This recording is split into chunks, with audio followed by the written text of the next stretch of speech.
জোয়ান Catholic Rowling, সংক্ষেপে জে.কে. Rowling 1965 সালের 31 জুলাই ইংল্যান্ডের গ্লুচেস্টারশায়ারে জন্মগ্রহণ করেন। ছোটবেলা থেকেই তিনি লেখালেখির প্রতি গভীর আগ্রহ দেখান। তাঁর প্রথম গল্পটি লিখেছিলেন মাত্র 6 বছর বয়সে। গল্পটির নাম ছিল র্যাবিট। এটি একটি খরগোশের গল্প। রাউলিংয়ের মা গল্পটি শুনে খুব খুশি হন। এই অনুপ্রেরণা তাকে আরও গল্প লেখার জন্য উৎসাহিত করেছিল। রাউলিং ইংল্যান্ডের টুটশিল গ্রামে বড় হন। তিনি সেখানকার একটি প্রাইমারি স্কুলে পড়াশোনা করেন। পরে ওয়াইডেন স্কুলে যান। তারপর এক্সেস্টার বিশ্ববিদ্যালয়ে ভর্তি হন। এক্সেস্টারে তিনি ফ্রেঞ্চ এবং ধ্রুপদী ভাষা অধ্যয়ন করেন। বিশ্ববিদ্যালয় জীবনে তিনি অনেক বই পড়তেন, যা সাহিত্য চর্চায় তাঁকে আরও উৎসাহিত করেছিল। বিশ্ববিদ্যালয় থেকে স্নাতক হওয়ার পর রাউলিং লন্ডনে এসে বিভিন্ন ছোটোখাটো চাকরি করেন।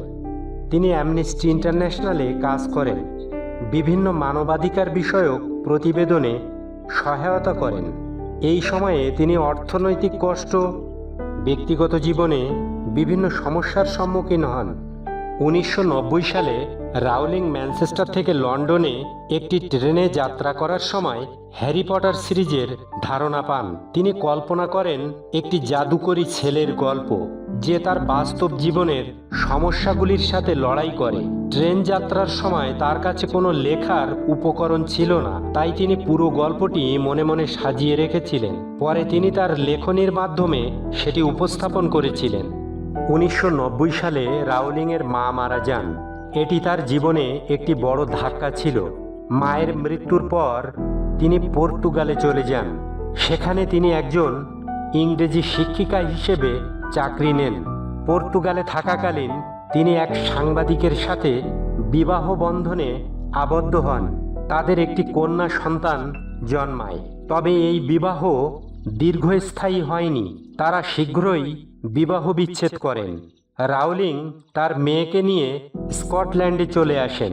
সেখানে তিনি একাকী মা হিসেবে জীবনের সাথে সংগ্রাম করেন। স্কটল্যান্ডে থাকাকালীন রাউলিং আর্থিক কষ্টের মধ্যে দিন কাটাতেন। তিনি সামাজিক সাহায্যের উপর নির্ভর করতেন। বিভিন্ন ক্যাফেতে বসে হাতে লেখা স্ক্রিপ্টে Harry Potter and the philosopher's stone লেখা শুরু করেন। তার আর্থিক অবস্থা এতটাই খারাপ ছিল, তিনি মাঝে মাঝে তার সন্তানকে খাওয়ানোর জন্য খাবারের খরচটুকু পর্যন্ত জোগাড় করতে পারতেন না। 1995 সালে রাউলিং তার প্রথম পাণ্ডুলিপি সম্পন্ন করেন। পাণ্ডুলিপিগুলো বিভিন্ন প্রকাশকের কাছে পাঠান। প্রথম দিকে তার পাণ্ডুলিপি 12 জন প্রকাশক প্রত্যাখ্যান করেন। প্রত্যেকটি প্রত্যাখ্যান তার জন্য একটি বড় ধাক্কা ছিল, কিন্তু তিনি হাল ছাড়েননি। তিনি দৃঢ়ভাবে বিশ্বাস করতেন তার গল্পটি একদিন প্রকাশিত হবে। অবশেষে ব্লুমসবেরি নামে একটি ছোট প্রকাশনা সংস্থা রাউলিংয়ের পাণ্ডুলিপি গ্রহণ করে। ব্লুমসবেরির শিশুদের বইয়ের সম্পাদক অ্যালিস নিউটন যখন তার 8 বছর বয়সী মেয়েকে রাউলিংয়ের লেখার প্রথম চ্যাপ্টারটি পড়তে দেন, তখন মেয়েটি আরও পড়তে চায়। এই প্রতিক্রিয়া ব্লুমসবেরির সিদ্ধান্তে গুরুত্বপূর্ণ ভূমিকা পালন করে। 1997 সালে Harry Potter and the philosopher's stone প্রকাশিত হয়, যা দ্রুতই জনপ্রিয় হয়ে ওঠে। বইটি সমালোচকদের প্রশংসা লাভ করে এবং বিভিন্ন পুরস্কার জয় করে। Harry Potter and the philosopher's স্টোনের সাফল্যের পর Rowling Harry Potter and the chamber of secrets এবং Harry Potter and the prisoner of Azkaban প্রকাশ করেন। প্রতিটি নতুন বই পূর্ববর্তী বইয়ের থেকে বেশি সাফল্য অর্জন করে। সিরিজটির সপ্তম ও শেষ বই Harry Potter and the Deathly hallows 2007 সালে প্রকাশিত হয়। এই বইটি প্রকাশের প্রথম দিনেই 11 মিলিয়ন কপি বিক্রি হয়, যা একটি রেকর্ড। হ্যারি পটার সিরিজটি শুধু বইয়ের মধ্যেই সীমাবদ্ধ ছিল না। 2001 সালে Harry Potter and the philosopher's stone নামে প্রথম চলচ্চিত্রটি মুক্তি পায়। এটি বিশাল সাফল্য লাভ করে।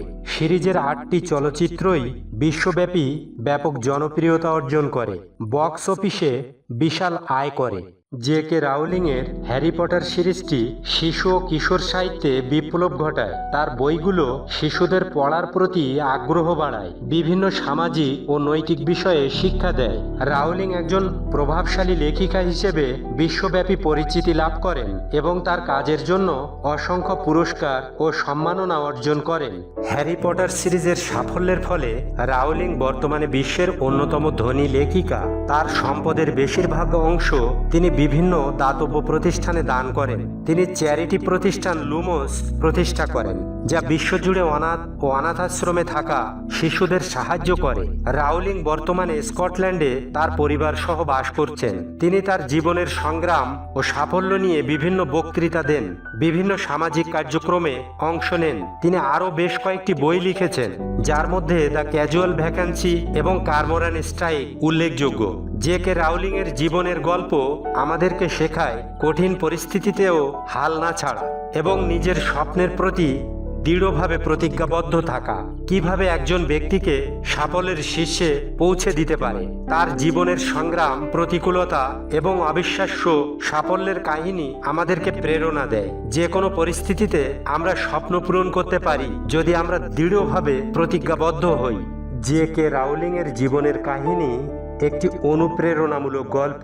জীবন যতই কঠিন হোক না কেন, আমরা স্বপ্নের প্রতি দৃঢ় থেকে সফল হতে পারি। তার লেখালেখির প্রতিভা, কঠোর পরিশ্রম এবং দৃঢ় সংকল্প আমাদের জন্য একটি উদাহরণ হয়ে থাকবে।